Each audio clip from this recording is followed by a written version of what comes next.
Naghahanap ba kayo sa show? Pwes, mabilis po ito. Magandang araw, ako po si J. Opsima at ito ang One Way!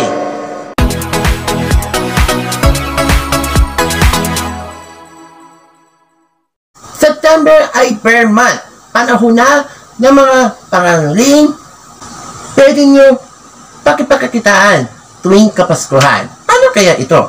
Alamin sa bear month na naman!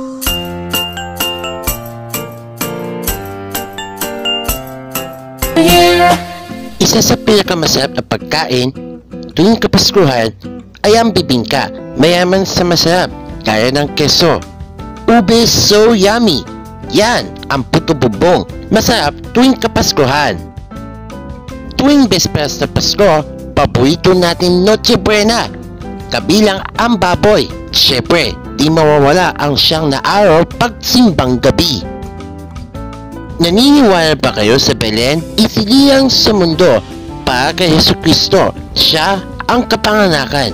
Nagtanong kay Juan, tuwing Kapaskuhan, kaya nyo pang i-celebrate ang buong pamilya? Para sa iba pang kaalaman, bisitahin ang aming official YouTube account na Opsima World.